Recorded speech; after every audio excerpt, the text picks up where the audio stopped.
You have three ways to access your patient's family history to manage and update that list. One way is to go through the patient's problem list. Another way is to go through provider documentation or PDoc. And the third way is to go through the discharge process. All three ways are found here on the right in the status board of the patient's enterprise medical record. To begin with, I'll enter through the problem list. When we go this direction, we'll notice down in the left lower corner a button, Manage Family History. We click on that button. Now, if no previous family history has been entered, the first screen we get is called Set Up Family History. This is where we define the members of the family. We can edit this further in the future. For sake of the demonstration, I'll enter father, and then I use my down arrows, mother. I'll put in one brother, one sister, and then I'll put in an extra relationship. In this case, I'll type out cousin. I'll put the cousin's name.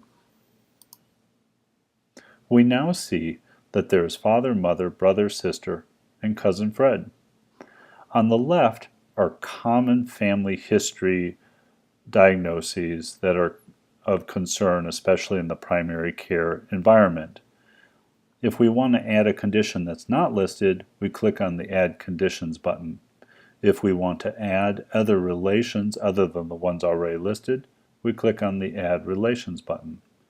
Now, if we simply want to say that we have no family history, but we do want to demonstrate that we took a history from the patient, we can click on the No History button.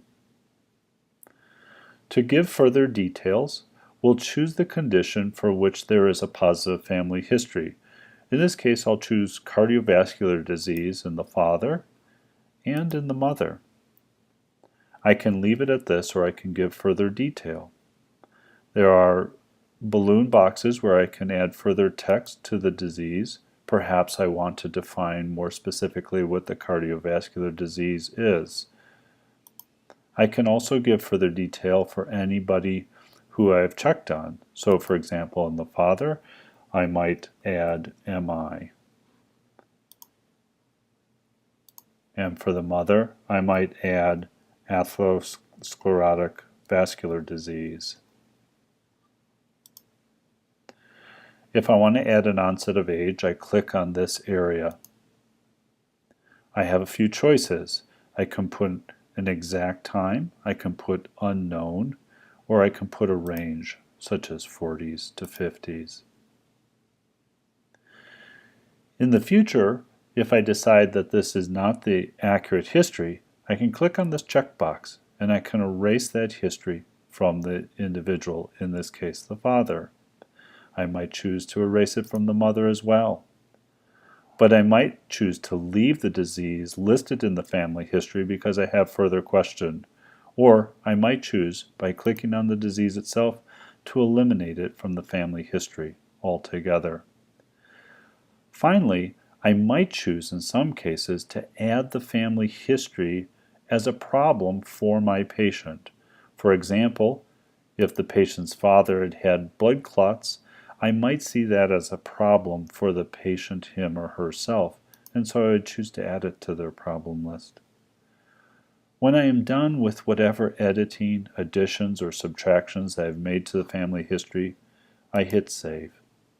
And this now adds anything that I've done to the family history of my patient.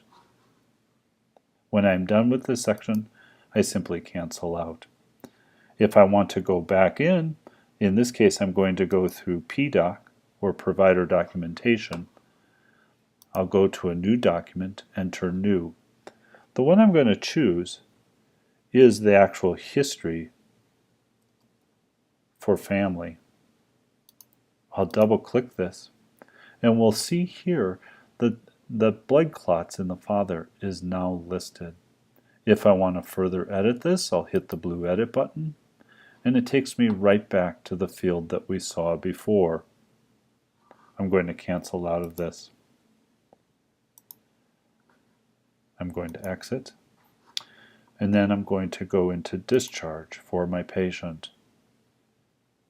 We'll see at the top part of discharge there's family history, and I can further edit just as I had done before.